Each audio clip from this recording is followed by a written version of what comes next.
Selamat pagi Bapak, Ibu, dan Saudara yang dikasihi Tuhan. Puji syukur kepada Tuhan jikalau di pagi hari ini kita bersama dipertemukan di dalam ibadah di gereja ini. Ini suatu anugerah yang luar biasa. Setelah beberapa saat yang lalu kita hanya dapat menyelenggarakan ibadah di rumah. Bapak Ibu, begitu besar kasih Allah kepada kita dan selalu baru rahmat-Nya setiap pagi. Kita akan mensyukuri setiap anugerah-Nya dengan kita datang ke hadirat Tuhan di dalam ibadah di pagi hari ini.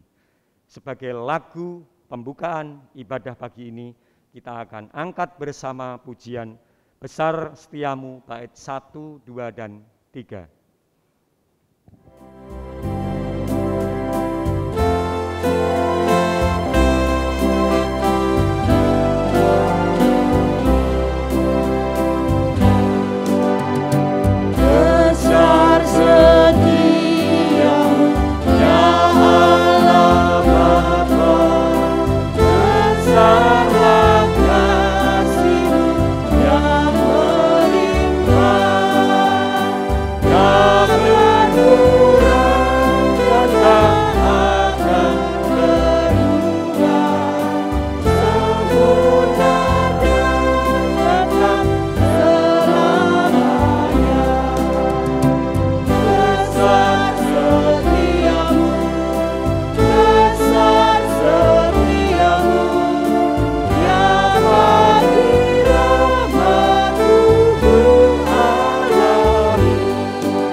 Saya mengundang Bapak, Ibu, dan saudara-saudari untuk bangkit berdiri.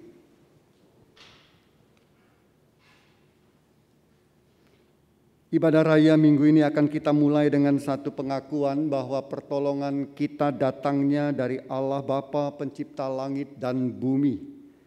Turunlah atas saudara-saudari sekalian anugerah, damai sejahtera dari Allah Bapa, Tuhan Yesus Kristus dan Roh Kudus di dalam hati dan di dalam hidup saudara-saudari sekalian. Amin.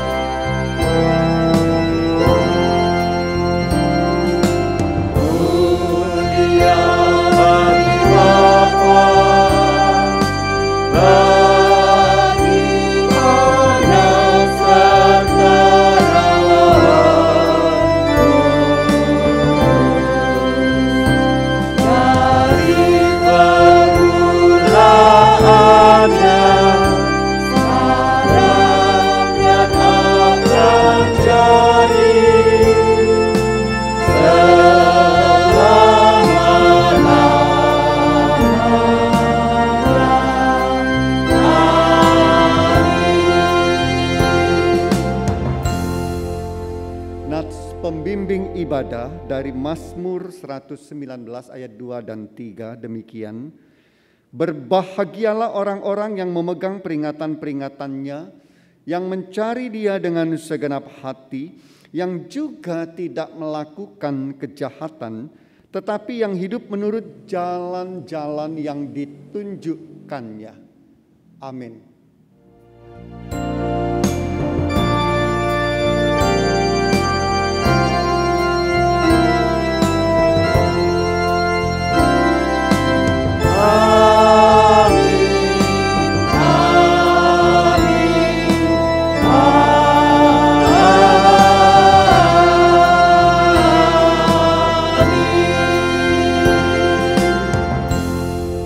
Dan saudara-saudara dipersilakan duduk kembali.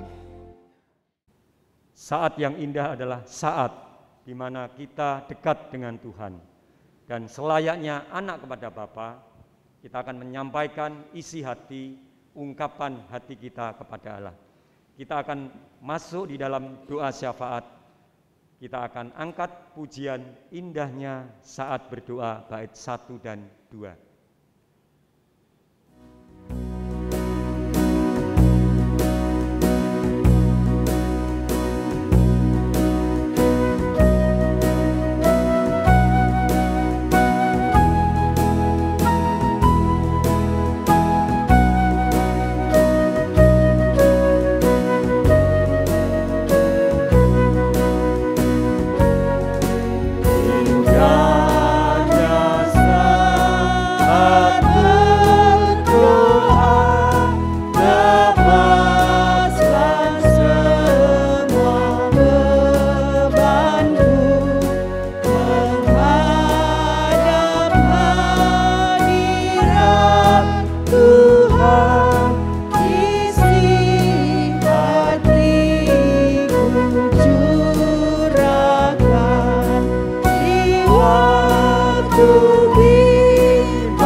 wajahnya di saat aku berdoa.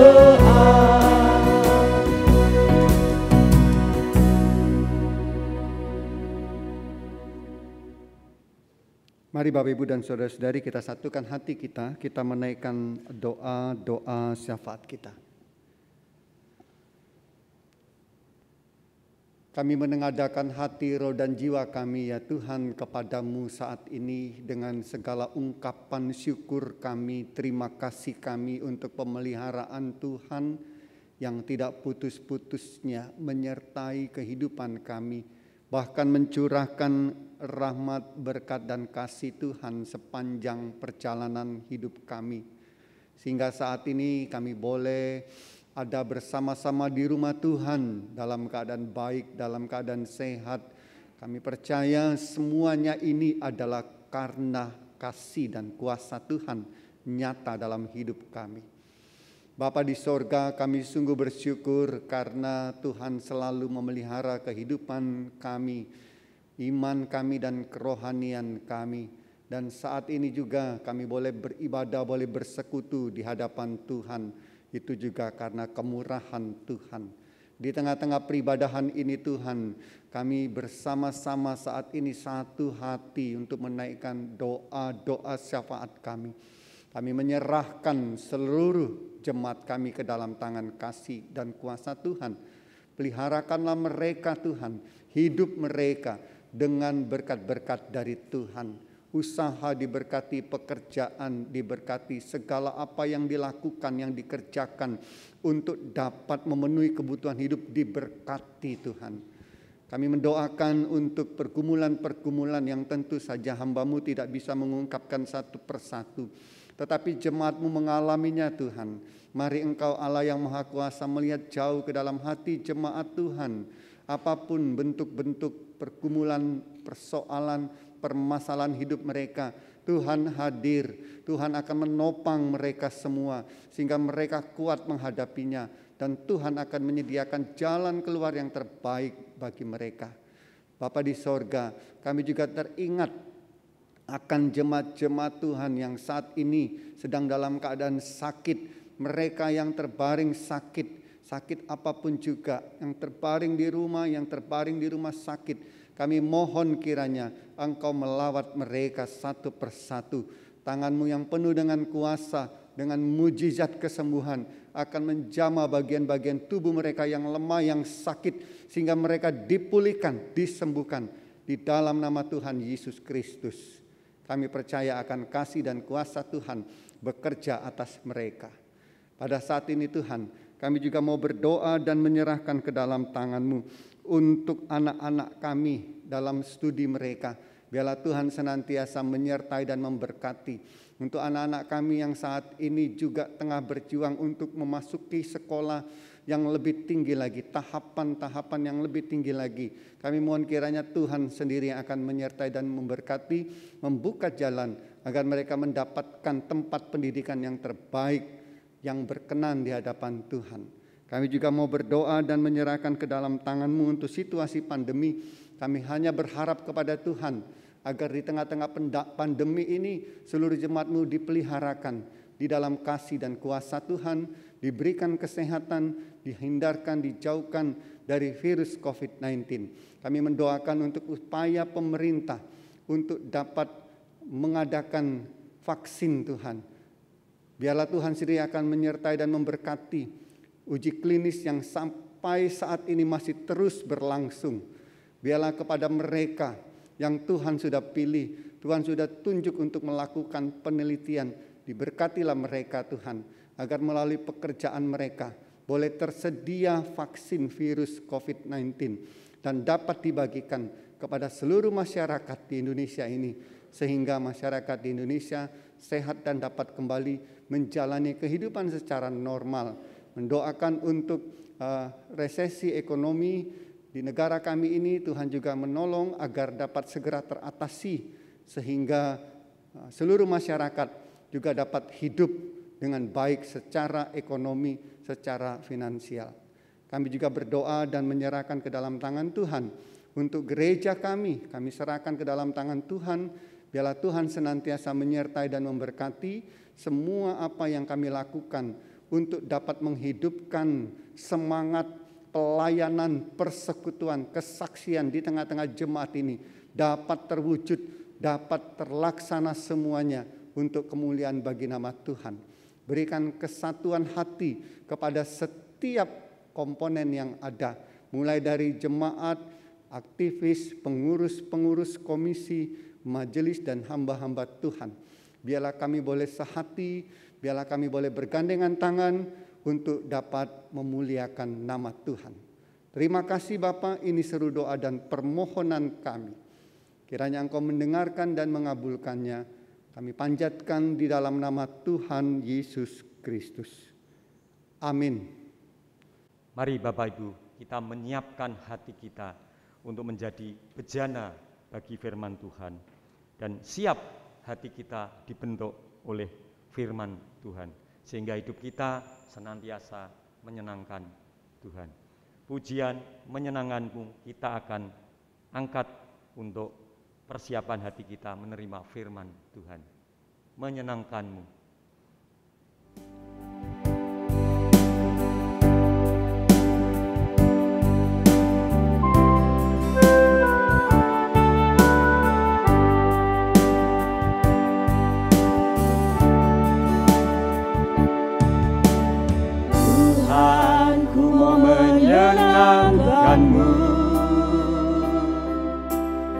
Tuhan, bentuklah hati ini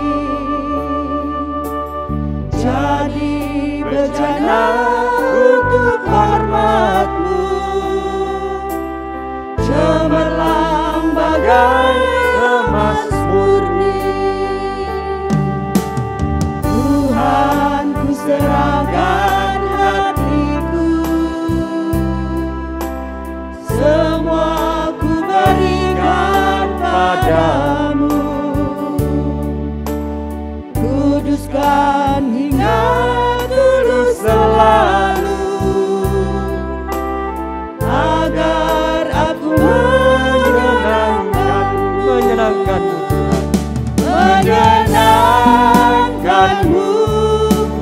senangkanmu, hanya itu kerinduanku.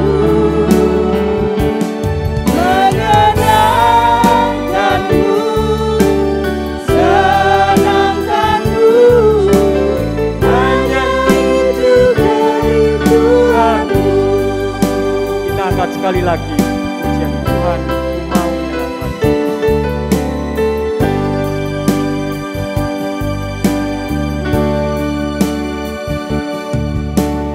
Tuhan, ku mau menyenangkan-Mu.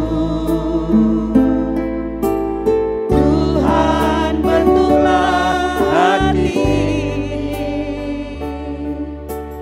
jadi bejana untuk hormat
Bapak, Ibu, dan saudara-saudari, kita akan masuk di dalam pemberitaan sabda firman Tuhan. Mari kita tundukkan kepala kita, kita tengadakan hati kita memohon rahmat kasih Tuhan, Roh Kudus menyertai kita. Mari kita berdoa.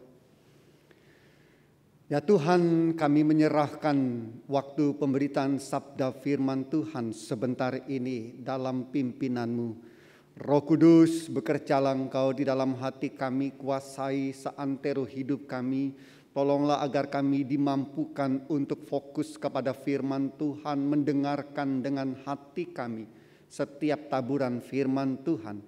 Biarlah firman Tuhan yang kami dengarkan tersimpan di dalam hati kami dan juga terpancar dari hati kami melalui kehidupan kami. Terpujilah nama-Mu, kami berserah diri di dalam nama Tuhan Yesus Kristus. Amin. Bapak, Ibu, dan saudara-saudari, mari kita bersama-sama menyiapkan firman Tuhan dari 2 Timotius pasal 3 ayat 14 sampai 16 yang akan menjadi dasar pemberitaan firman Tuhan. 2 Timotius pasal 3 ayat 14 sampai 16. Jika sudah menemukan, saya akan membacakan firman Tuhan ini. Bapak, Ibu, dan saudari bisa menyimak Alkitab kita masing-masing. Demikian dalam nama Tuhan Yesus Kristus. Tetapi hendaklah engkau tetap berpegang pada kebenaran yang telah engkau terima dan engkau yakini, dengan selalu mengingat orang yang telah mengajarkannya kepadamu. Ingatlah juga bahwa dari kecil engkau sudah mengenal kitab suci yang dapat memberi hikmat kepadamu dan menuntun engkau kepada keselamatan oleh iman kepada Yesus Kristus. Segala tulisan yang diilhamkan Allah memang bermanfaat untuk mengajar, untuk menyatakan kesalahan, untuk memperbaiki kelakuan, dan untuk mendidik orang dalam kebenaran. Bapak, Ibu, dan saudara-saudari yang dikasihi oleh Tuhan Yesus Kristus, sebelum ada Google Map atau Waze atau aplikasi yang sejenis yang menunjukkan arah, kita manusia bisa terjebak mengikuti arahan palsu, arahan yang salah. Dan kita akan semakin tersesat jauh, kita tidak akan pernah mencapai tujuan kita jika yang kita mintai petunjuk jalan itu salah memberikan arahan. Saya rasa kita pernah mengalami itu, saya juga pernah mengalami hal seperti itu.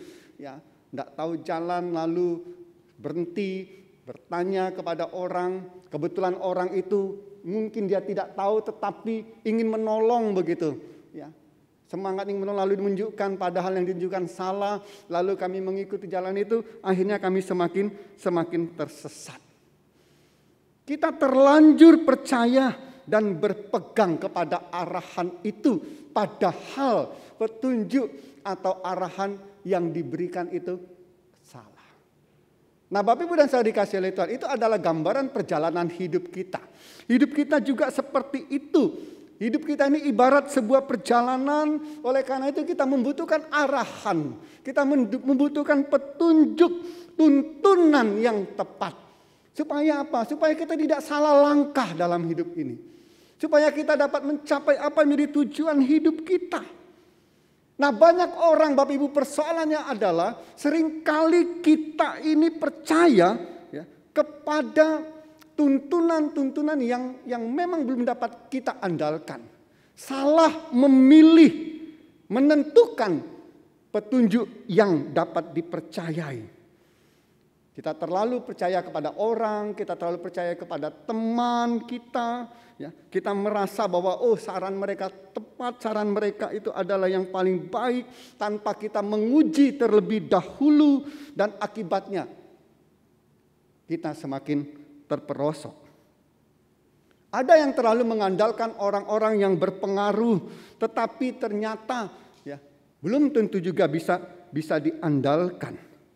Merasa aman di balik kekuasaan seseorang, tetapi ternyata Ya, orang yang kita andalkan itu seringkali cepat sekali berubah, meninggalkan kita.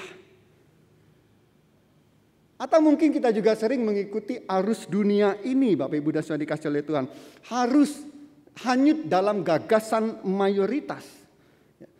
Ada orang beranggapan bahwa kalau mengikuti yang banyak, kalau mengikuti yang mayoritas itu pasti benar. Nah, kita akan menjadi bingung ketika semua gagasan, petunjuk, prinsip-prinsip, nilai-nilai, ideologi, dan sistem keyakinan yang terlalu beragam kebenarannya itu, ketika itu kita diperhadapkan, kita menjadi bingung. Nah, pertanyaannya tentu Bapak Ibu dan Saudara dikasihi Tuhan, lalu siapa yang harus kita ikuti? Siapa yang harus kita ikuti? Apa yang harus kita pegang? Yang paling penting itu adalah adakah jaminan di ujung perjalanan dari setiap pilihan-pilihan kita. Jadi itu yang perlu kita pertimbangkan, yang perlu kita pikirkan Bapak Ibu dan Saudara dikasihi oleh Tuhan. Nah, menjawab pertanyaan ini Bapak Ibu dan Saudara dikasihi oleh, saya mengajak kita untuk melihat firman Tuhan tadi. Ya. Tentang Timotius Bapak Ibu. Siapa Timotius? Ya. Dari 2 Timotius pasal yang pertama, ya. Dari 2 Timotius pasal yang pertama kita dapat melihat di situ bahwa teks kita ini berlatar belakang bahwa pada saat itu Paulus mengutus Timotius untuk berdiam di Efesus, untuk tinggal di Efesus, di tengah-tengah jemaat yang saat itu sedang diperhadapkan dengan rupa-rupa pengajaran. Jadi kalau Bapak Ibu dan Saudara membaca di dalam 1 Timotius pasal 1 ayat 3 dan 4, saya akan bacakan sedikit supaya kita memahami latar belakang teks kita pada pagi ini. 1 Timotius 1 ayat 3 dan 4 dikatakan, ketika aku sedang meneruskan perjalanan, ini Paulus yang bicara. Ketika aku sedang meneruskan perjalananku ke wilayah Makedonia, aku telah mendesak engkau, siapa engkau? Yaitu Timotius, supaya engkau tinggal di Efesus dan menasihatkan orang-orang tertentu agar mereka jangan mengajarkan ajaran lain ataupun sibuk dengan dongeng dan silsilah yang tiada putus-putusnya, yang hanya menghasilkan persoalan belaka dan bukan tertib hidup keselamatan yang diberikan Allah dalam iman.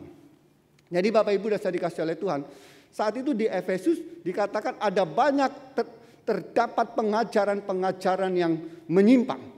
Ada banyak di sana, ada dongeng-dongeng dan silsilah, artinya pengajaran-pengajaran dari nenek moyang. Pada waktu itu juga banyak terdapat di sana orang-orang yang sering mempersoalkan segala sesuatu, ya, sehingga ya bukannya menghasilkan kebaikan tetapi justru menimbulkan masalah demi masalah.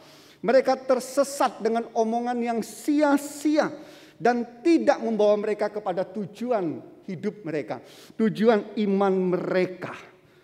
Bahkan kalau kita membaca di dalam 1 Timotius 1 ayat 19, banyak jemaat pada waktu itu yang kandas imannya. Saya akan bacakan 1 Timotius 1 ayat 19. Beberapa orang telah menolak hati nuraninya yang murni itu, dan karena itu kandaslah iman mereka. Nah Bapak Ibu dan Saudara dikasihi, disinilah kita dapat melihat pentingnya Timotius hadir di tengah-tengah jemaat. Untuk apa? Untuk menguatkan iman jemaat supaya mereka tidak hanyut dalam pengajaran-pengajaran sesat. Tetapi juga yang kedua, supaya Timotius sendiri dapat menguatkan imannya. Karena ada banyak pengajar-pengajar palsu pada waktu itu. Nah Bapak Ibu dan Saudara dikasihi oleh Tuhan, ada 3 pokok penting dari firman yang kita baca sehubungan dengan kekuatan dan pertumbuhan iman. Saya akan mengajak kita untuk melihat satu persatu. 3 pokok penting. Yang pertama, ya, jelas firman Tuhan ini ingin menyatakan kepada kita bahwa satu-satunya pegangan iman yang membawa kita kepada keselamatan itu adalah iman pada kebenaran Injil Kristus. Jadi kepada Injil Kristus, itulah pegangan, itulah arahannya, itulah petunjuknya. Ayat 14 tadi mengatakan, tetapi hendaklah engkau tetap berpegang pada kebenaran yang telah engkau terima dan engkau yakini. Kebenaran yang telah engkau terima dan engkau yakini. Ini jelas menunjuk kepada apa? Ini telah menunjuk kepada Injil Kristus Yesus. Ini menunjuk kepada Kristus Yesus sendiri. Bahwa tidak ada kebenaran yang lain yang dapat menuntun, yang dapat memberikan petunjuk dan arahan yang benar, yang tepat supaya hidupmu mencapai apa menjadi tujuan imanmu selain Injil Kristus. Itulah yang harusnya menjadi pegangan Timotius dan juga harus diajarkan kepada jemaat pada waktu itu. Yang lain-lain selain Injil Kristus yang tidak sesuai dengan Injil Kristus harus ditinggalkan. Ini penting untuk kita Bapak Ibu dan Saudara dikasih oleh Tuhan.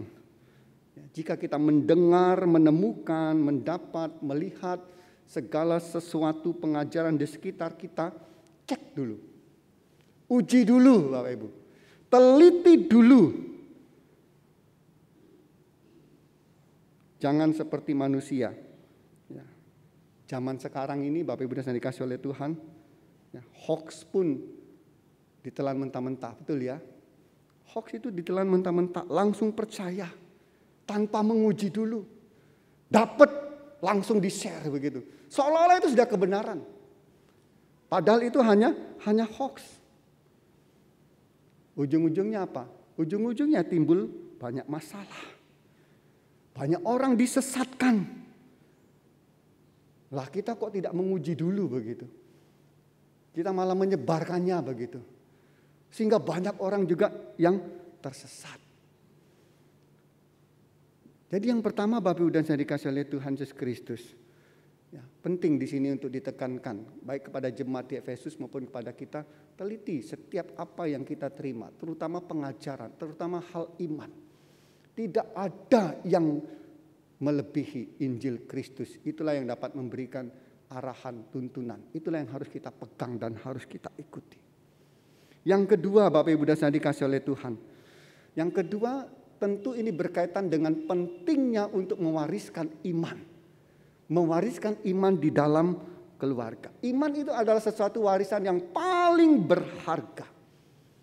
2 Timotius 1 ayat 5. Ya, di sana dikatakan, sebab aku teringat akan imanmu yang tulus ikhlas, yaitu iman yang pertama-tama hidup dalam nenekmu Lois dan di dalam ibumu Eunike, dan yang aku yakin hidup juga di dalam dirimu.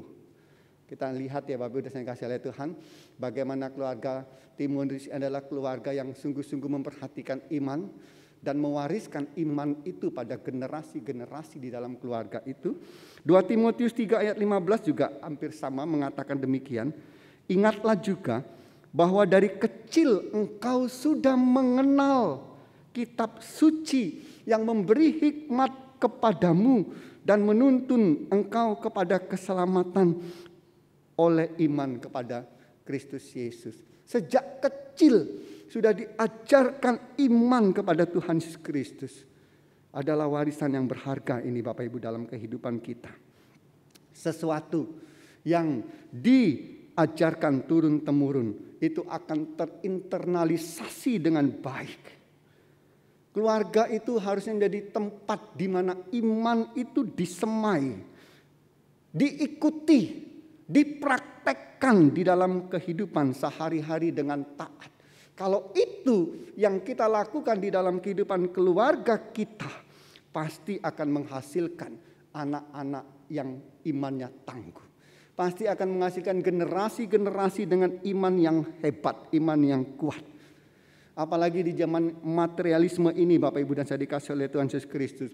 Saat ini orang itu hanya menganggap yang namanya harta benda, investasi, aset, itulah warisan yang berharga. Saya tidak mengatakan itu salah Bapak Ibu dan saya dikasih oleh Tuhan. Tetapi itu pun tidak benar semuanya. Yang paling tepat itu adalah ya, jangan memutlakkan itu semua, ya, harta benda, warisan, investasi atau aset dan lain sebagainya. Karena memang itu semua seringkali justru akan membawa kita kepada kehancuran. Tetapi Bapak Ibu dan Saudara bisa bayangkan bagaimana kalau kita memiliki itu semua, tetapi ditambah dengan iman, ya, keyakinan yang benar yang sungguh di dalam Tuhan Yesus Kristus, saya yakin bahwa semuanya itu pasti akan membawa manfaat baik bagi kehidupan kita maupun kehidupan orang lain. Jadi kita melihat di sini Bapak Ibu yang kedua, pentingnya iman itu ya kita wariskan di dalam keluarga kita. Iman adalah warisan yang berharga. Yang ketiga Bapak Ibu dan Saudara dikasih oleh Tuhan Yesus Kristus. Ini ayat yang ke-16 tadi. Kita harus mengingat ya bahwa firman Tuhan itu punya manfaatnya. Bahwa firman Tuhan itu ada manfaatnya, bahkan sangat bermanfaat di dalam kehidupan kita. Tadi ada beberapa manfaat ya Bapak Ibu dan Saudara dikasih oleh Tuhan dalam ayat 16. Ya, firman Tuhan itu untuk mengajarkan kebenaran. Bapak Ibu dan Saudara dikasih oleh Tuhan, secara keseluruhan Injil Kristus atau firman Tuhan ini tentunya akan mengarahkan kita kepada kehidupan yang benar. Ya, membawa manusia yang berdosa ini pada penebusan Kristus, pada keselamatan yang dibawa oleh Kristus atau di dalam Tuhan Yesus Kristus. Ini adalah hal yang paling mendasar dalam kehidupan iman Kristen, iman kita semua. Sehingga harus kita pahami sungguh-sungguh, harus kita imani sungguh-sungguh. Jadi yang pertama manfaat firman Tuhan adalah mengajarkan kebenaran. Lalu yang kedua dikatakan untuk menyatakan kesalahan. Melalui firman Tuhan ini Bapak Ibu, kesalahan kita itu akan ditelanjangi semuanya. Firman Tuhan akan memperlihatkan bagaimana kehidupan kita yang salah itu. Mata hati kita akan terbuka sehingga kita bisa mengakui pelanggaran kita. Makin paham kita akan firman Tuhan Bapak Ibu, maka makin akan dibukakan ya kesalahan-kesalahan kita, dosa-dosa kita. Dan di saat itulah kita akan sadar bahwa kita membutuhkan juru selamat. Itu tujuannya. Lalu yang ketiga manfaat firman Tuhan adalah untuk memperbaiki kelakuan. Memperbaiki kelakuan ini artinya ada koreksi.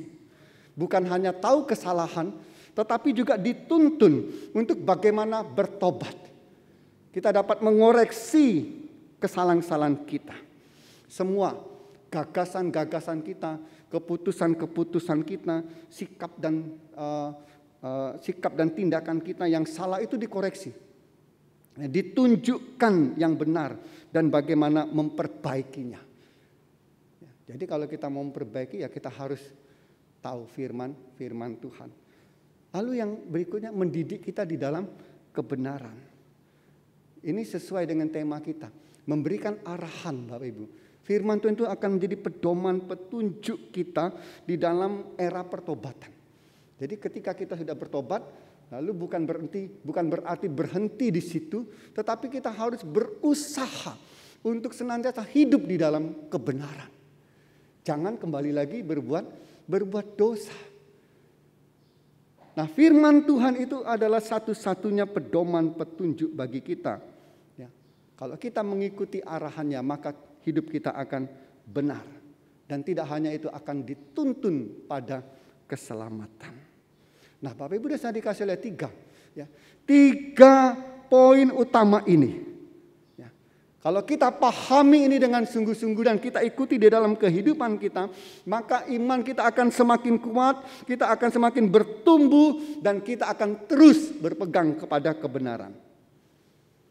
Tidak peduli dengan suara di sekitar kita, seberapapun kuatnya usaha untuk membelokkan kita, kita tidak akan bingung Bapak Ibu. Kita tidak akan goyah kalau kita berpegang kepada firman Tuhan.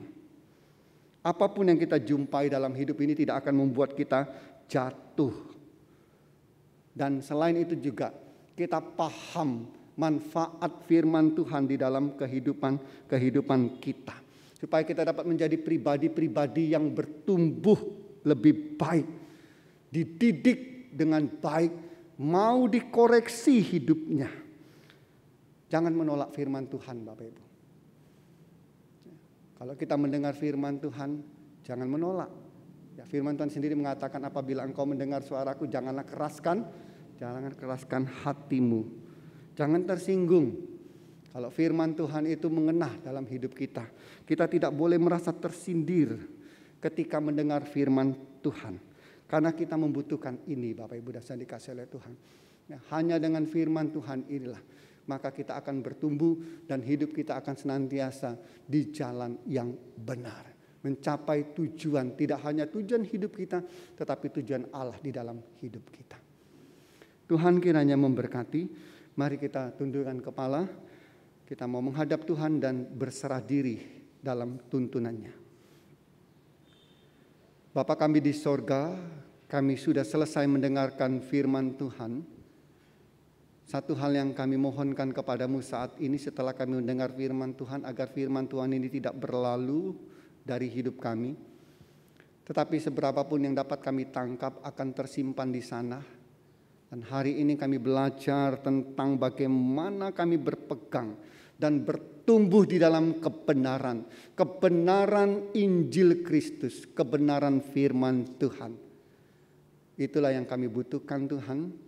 Sehingga kami tidak salah langkah, sehingga kami tidak salah arah, sehingga Tuhan senantiasa berkenan atas hidup kami, dan kami mencapai apa yang menjadi tujuan. Tidak hanya di dunia ini tujuan hidup kami, tetapi juga di dalam kekekalan. Meteraikan firman Tuhan di dalam hidup kami, segala hormat dan kemuliaan kami kembalikan kepada Engkau yang empunya. Di dalam nama Tuhan Yesus Kristus kami berdoa. Amin. Terima kasih untuk berkat firman yang telah kita dengarkan bersama, dan biarlah itu tidak berlalu begitu saja dan tidak berhenti di sini saja, dan biarlah kita senantiasa hidup berpegang, bertumbuh hanya pada kebenaran, yakni kebenaran akan firman Tuhan, dan hidup yang hanya mengandalkan kepada Tuhan, karena di sanalah ada jaminan. Siapkah kita menjadi firman Tuhan yang hidup di tengah-tengah kehidupan, dan kita menjadi terang di sekitar kita? Kita akan menyanyikan pujian Sejak Ku Terima Yesus sebagai ungkapan terima kasih kita akan firman Tuhan, dan lagu penutup di ibadah pada pagi hari ini, Sejak Ku Terima Yesus. Bait 1, 2, dan 3.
Sejak ku terima Yesus, dosaku terhapus, aku disucikan.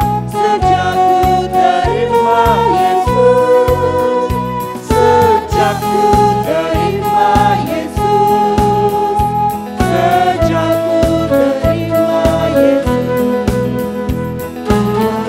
dari penuhi sukacita. Sejak ku terima Yesus. Ayat ketiga, mengundang Bapak Ibu berbahagia. Sekarang harapan dan selamatku sempurna.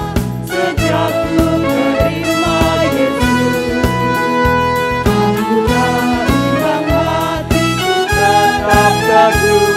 Sejak ku terima Yesus, sejak ku terima Yesus, sejak ku terima Yesus, Tuhan dari penuhi sukacita. Sejak ku terima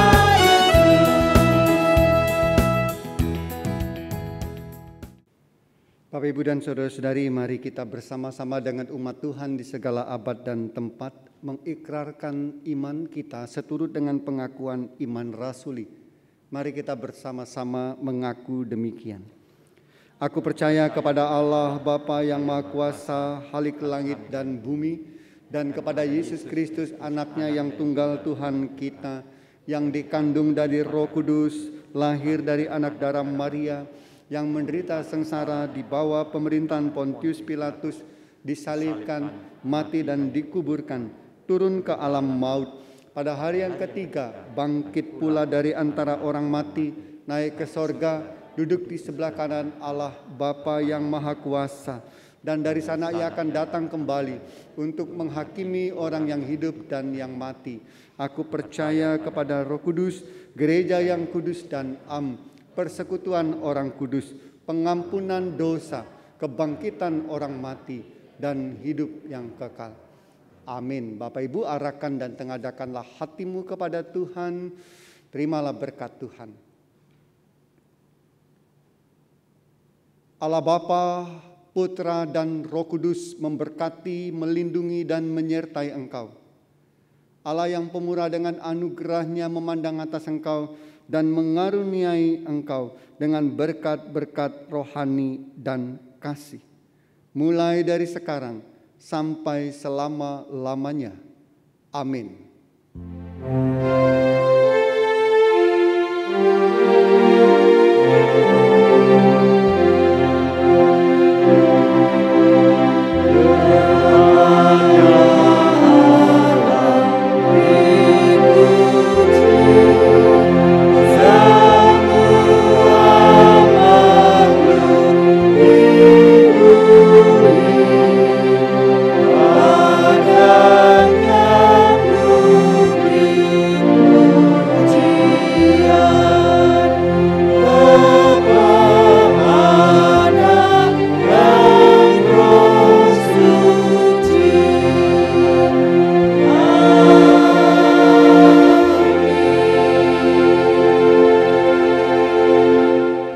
Ibadah kita selesai, silakan duduk kembali dan bersaat teduh. Tuhan memberkati.